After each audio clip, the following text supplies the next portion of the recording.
Emotions ran high Tuesday night as recently laid off Xstrata workers and others filled a room at the Quality Inn where local politicians and NDP Leader Jack Layton said they will continue to fight for the laid-off workers. The Conservative government and Xstrata were condemned for not living up to a 3-year no-layoff agreement signed by both when Falconbridge was taken over by the Swiss mining giant in 2006. Layton told the crowd that if the government were standing up for the people of the North, there would need to be such a meeting. So last week we said to Mr. Clement, all right, you said you were going to protect the workers. That means there's an agreement, and we all know there's an agreement. There was an agreement signed that said, because some of the details leaked out, that there was to be 3 years of protection of work. Well, that 3 years ends at the end of July of this year. And as far as I'm concerned, that means that a company walking in, as they did, and handing out pink slips at the end of a shift after a hard day's work, which never should have happened. That's no way to treat working people that have been building the value of a company for so many years. People should be treated with more respect than that.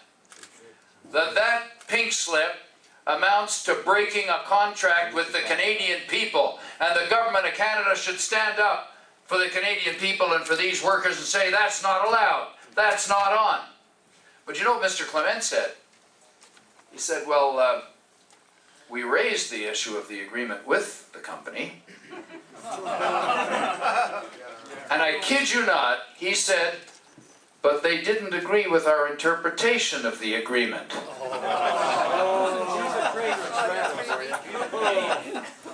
And what did they do? Did they stand up for their interpretation of the agreement? In other words, what's written in black and white, which is to say the jobs are to be protected for at least 3 years? No. They folded their cards and they walked away, and they began coming up with excuses. Some in attendance were tired of talking about layoffs and cutbacks and wants to see unions in all industries come together to fight back against the corporations. The corporations are all doing the same thing. It's always the same story. We have to cut back and cut back. So is it possible that now that all the unions around the country get together and make a movement, a solid movement, where all the unionized people get together and fight the corporations right on, like a war? Come this Friday, the laid-off Xstrata employees will be heading to Huntsville by the busloads where they'll protest in front of Industry Minister Tony Clement's office.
and bought the assets. These are the assets of the people of Canada. I think we need to be reminded of that. Just like our forests.